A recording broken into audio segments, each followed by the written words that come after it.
Welcome to the second of our press conferences today as we try to extract some of the best ideas in our manifesto to ensure that people at home understand exactly what it is that we plan to do in the context of another 4 years of government if on the 17th of October the people of Gibraltar decide that we should be returned to government. This afternoon in particular we want to look at issues relating to tourism, the investments that we have already made and the proposals that we have for the next 4 years. To a great extent, people will judge politicians on their record, and our record is one of which we are proud and one which we are pleased to remind people of, and also what it is that politicians are proposing to do in respect of the future of our nation. And I think our ideas for the future are no doubt the best in all of the programs for government that you will have received in the past 48 hours or so. With me this afternoon is Gilbert Licudi, who's held the portfolio of the Ministry of Tourism for some years now, and who has developed a lot of the ideas that we have rolled out and that we are proposing to roll out. So this afternoon you get to hear from Gilbert. Good afternoon all and welcome to the press conference. As Fabian has said, there is so much that has been done over the last 8 years and still so much to be achieved. Gibraltar is a great place for people to visit. There are the traditional sites and there are always new things that are coming on stream. What we must never do, whether it's on tourism or anything else, is simply sit back. Just because Gibraltar is attractive and just because people are going to come here, we cannot take things for granted. And therefore, it is important that we invest in tourism, in our tourism product. And what we now see in Gibraltar are really unprecedented investment in the field of tourism. I have always been an advocate, whether it's this or anything else that we do in Gibraltar, that nobody owes Gibraltar a living. The world out there is a big place, and there is a huge market that we can attract around the four corners of the globe, and therefore we need to get out there. And what we currently do is we spend over £1 million in marketing and promotion alone. A lot of it is, one of our key markets is the United Kingdom, but not exclusively in the United Kingdom. We also spend quite a lot of money investing in upgrading our tourist sites, creating new attractions for people to come to see, either first-time visitors or repeat visitors, and also supporting and sponsorship of events. As you know, over the last few years, we have led a strategy of event-led tourism, where we either create, we support, we sponsor numerous events throughout the year, and that really has been a magnet for tourism. Gibraltar welcomes around, in fact, over 7 million tourists a year. We estimate that in 2018 it was very, very close to 8 million, about 7.8 million in total. When you look at what Gibraltar is physically, having almost 8 million tourists or visitors coming to Gibraltar, that is enormous. You simply have to compare ourselves with a large town or large city like Barcelona. Barcelona receives about 17 million visitors a year, and they complain because they say it's too much. The Ayuntamiento in Barcelona are considering taking steps because of the tourism infrastructure. They say they simply cannot cope with so many tourists. That is a huge city by any standards, and particularly when compared to Gibraltar. We receive over 7 million, close to 8 million, nearly half as many visitors as Barcelona gets. And that really puts into context the magnet that Gibraltar is, the draw that Gibraltar is on tourists. The importance of tourism clearly is that it creates revenue.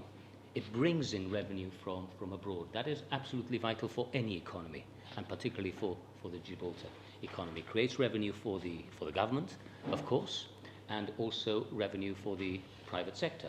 The private sector benefits in the form of tour and transport operators, taxi drivers, bars and restaurants, shops, hotels. Importantly, they don't just create revenue, it creates employment. And this is one of the factors that has led to the record low numbers of employment that we see in Gibraltar now, particularly as compared to either 4 years ago or 8 years ago, where the last figure was 37 registered unemployed a record low in the history of Gibraltar since records began to be taken, and the 8th quarter in a row where the figure has been below 100. So that's an enormous achievement, and tourism itself is a contributor to that, not just in terms of the value to the economy, but also to what the government receives in terms of finances and the amount of jobs that it creates. I mentioned that one of the strands of tourism, of government strategy on tourism, is the amount we spend on promotion and marketing. The Gibraltar A Year of Culture campaign was something that I launched to the international press at the World Travel Market a couple of years ago. It received a great reception. It is intended to show not just what we have in Gibraltar in terms of attractions, but our diversity as a people, our culture, our heritage, and it is intended to show that Gibraltar is open from a cultural point of view particularly throughout the year, with so many events taking place from January to December. We'll see some of the events now, but that is something that we want to promote, and it formed the feature of Gibraltar A Year of Culture campaign. We have just started, in fact, this year, a new campaign building on the success of Gibraltar A Year of Culture called Gibraltar 2020. And the intention there is to bring around 200 travel operators from the UK to Gibraltar for them to see for themselves what Gibraltar has to offer, and for them to then be able to market and sell Gibraltar properly. We have added quite a number of new attractions, as well as upgrading the existing attractions. We spend money we invest in the marketing, as I mentioned. We also invest in upgrading tourist sites and creating new attractions. The Windsor Suspension Bridge was one of the new attractions that we opened earlier on in this term of office, offering panoramic views of the Straits and linking two parts of the rock. The Skywalk was another very big and important attraction that we opened last year. As you know, it was inaugurated, or we brought specifically for the event, Mark Hamill of Star Wars fame, who used to play Luke Skywalker. And what that did was to bring Gibraltar to the attention of millions and millions of Star Wars fans worldwide. It really captured the imagination and really brought us to the attention of that. So impressive was that in July this year, this magnificent picture of the Skywalk and the rock was actually used as a backdrop to the Bing search engine. Bing, as you know, is operated by Microsoft. It's the Microsoft search engine. It has over 137 unique users and receives something like 6 billion searches a month. So having Gibraltar and the Skywalk in particular used as a backdrop to Bing in July of this year was enormous, would have resulted in enormous exposure for Gibraltar. Then there are the new things. These are some of the things that we have done, some of the new things that we are doing to attract visitors and also for the local population, because we've got to remember that everything we do has two angles. Firstly, to bring people in, and also create attractions and entertainment as well for residents in Gibraltar. The Military and Naval Military Museum is something that we are planning at the site of the old fortress headquarters, an ideal site for that, looking out over the Straits. Gibraltar not only has a military history, something that we always say a lot about, but a naval history well before 1704, when the Royal Marines landed on Gibraltar. We go back with our maritime connections all the way back to the Phoenicians, when the Phoenicians used to sail up to Gibraltar, thinking that Gibraltar was the end, or rather the pillars of Hercules. Gibraltar and Ceuta were the edge of the then known world. So we have a very rich naval history, a very rich maritime military history which we hope to portray. This is one of two new museums which we're planning, the other one being the Museum of Gibraltarian Identity, where we will be able to see some of the strands of Gibraltar's more recent and not so recent with the creation of the Gibraltarian identity, and where Gibraltarians came from, as well as the close of the frontier, the referendum, and of course the evacuation will be important. Another of the new features, attractions that we will create, again, both for locals and for the visitors to Gibraltar, is an adventure park at the Northern Defences. Our colleague, Dr. Joseph Garcia, has been leading on the Northern Defences project. He has done enormous work in clearing up and getting the place ready. We already have plans and infrastructure. We know what needs to be done, linking the casemates area with a lift to the Northern Defences proper, and to create an adventure park which will be there for all to enjoy. And again, one other feature to attract more tourists to Gibraltar. What you see here now is St. Michael's Cave. We've announced that we are going to be creating a new, an enhanced attraction at St. Michael's Cave. We're not going to give too much away. I'm not sure that this is showing anything. We're not going to give too much away. So this just shows the concept drawing and that it is something that we're planning for 2020. We're going to use modern technology. We're going to use lighting, in particular laser lights, to create a unique experience for all visitors to the St. Michael's Cave.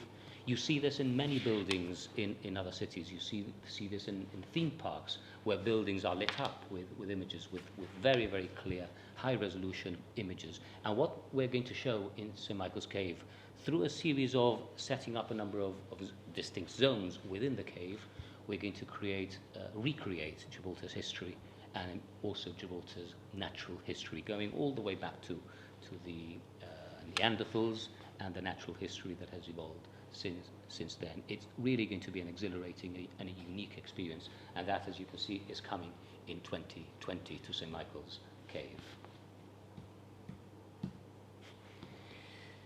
Festivals, event-led tourism is, as I mentioned, the fourth strand of tourism strategy, which is something that we've concentrated on since early on in our first term of office when we came in 2011. As you know, being familiar with what we have in Gibraltar, we have a range of festivals and both cultural and entertainment that takes place throughout the year. And just to name a few, we have the Literary Festival, which has proved to be enormously successful, very, very popular, both with audiences and with the writers and Maureen Lipman is no stranger to Gibraltar, having come to the Gibraltar Literary Festival, as is Nicholas Parsons with his ever popular Just a Minute, always something that draws in the crowds. The food festival, Galantita Food Festival, again is enormously important and has become a feature in our calendar with lots of entertainment, lots of good food from around the globe, again, both for visitors and for locals. The Jazz Festival, and of course the Gibraltar Music Festival, which then became Gibraltar Calling, and which has really brought in the crowds in a big way.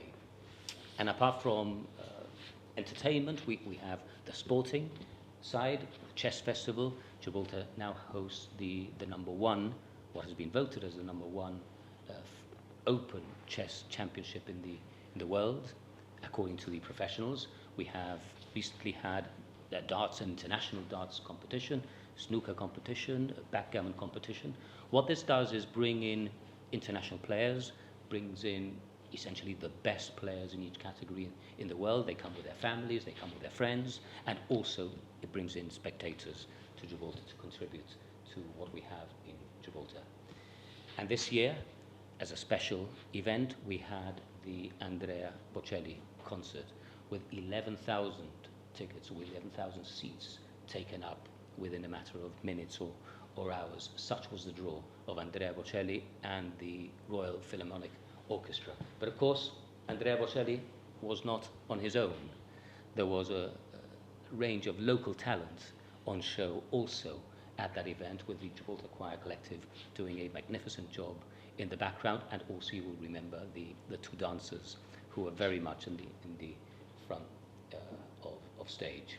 That was a very, very successful concert. It was an initiative of this government, something that Fabian himself was personally very, very closely involved in putting together. And it is hallmark of what it is that Gibraltar has to offer. That type of entertainment, that type of world-class entertainment that really, really makes Gibraltar stand out. And as a new event, which we've announced, is the world-famous Cirque du Soleil. I know that Fabian is a huge fan, and he might want to say something about that in a moment, but this is something that really is awe-inspiring for everybody to see. They have a number of Cirque du Soleil in different jurisdictions.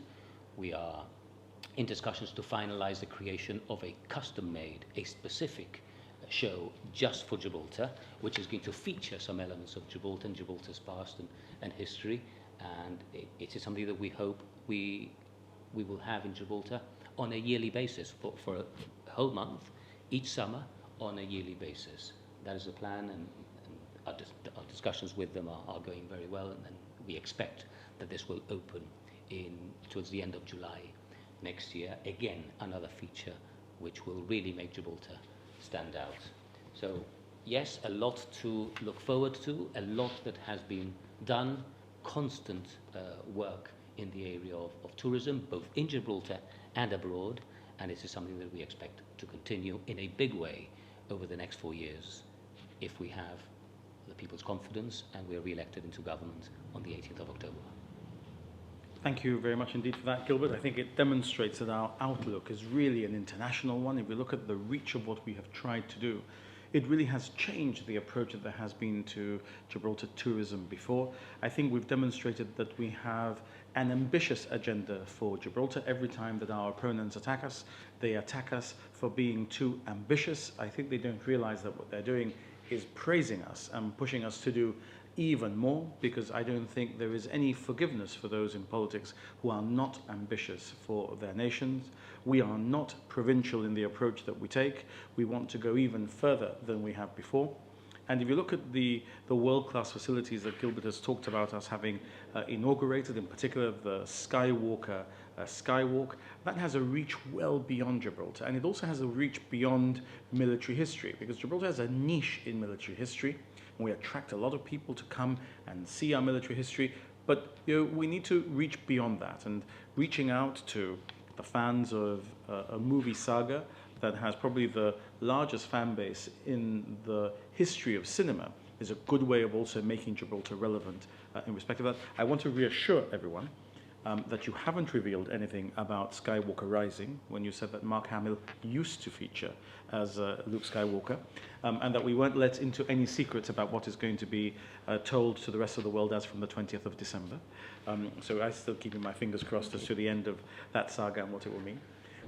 If you look at what we want to do in respect of Cirque du Soleil, it's to bring a world-class name like Cirque to Gibraltar and to interlace what they do with our history. So we have some ideas that we put to them as to what the show might be called and what it might feature. They, of course, will be in full editorial control and full acrobatic control of what it is that is finally performed. But that show will only be performed in Gibraltar. And therefore, if you are a Cirque fan, and they have millions of fans around the world, and many of whom have a Cirque passport, and they want to see every show Cirque does, that show will only be visible, viewable, in Gibraltar. And so for 30 days in high summer, if you want to see that particular Cirque show, the only place to see it in the world will be Gibraltar. If you're near Gibraltar, if you're staying in the Costas, or indeed if you're staying in North Africa, you'll have to come to Gibraltar to see that show. And if you're on a cruise ship and you don't want to get off because you've seen the monkeys before and you've seen what Gibraltar has to offer, this is a good reason to come ashore in Gibraltar and see the Cirque show. Of course, that won't be the only reason if we're returned to government, because Gilbert has given you an indication of the many other things that we're doing. When you see what it is that we are planning, this morning you heard the Minister for Transport, now you've heard the Minister for Tourism.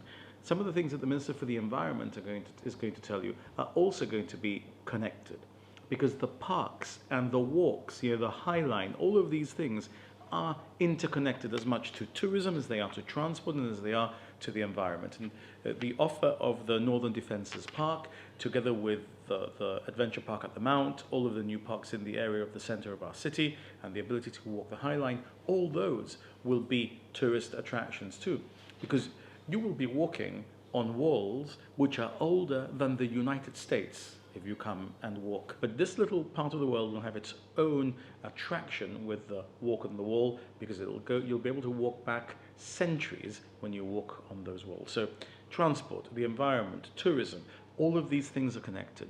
And I make absolutely no apology whatsoever for having presented the people of Gibraltar, not just with the most talented team of potential ministers after the 17th of October that is on show in this general election campaign, but also with the most ambitious manifesto for tourism, and not just for tourists either, as Gilbert says, also for our own nationals and residents. And every time that we are accused of being ambitious, I think our opponents just don't get it. So thank you very much for coming to see our plans for Gibraltar's future. And we're happy to take your questions whenever you like.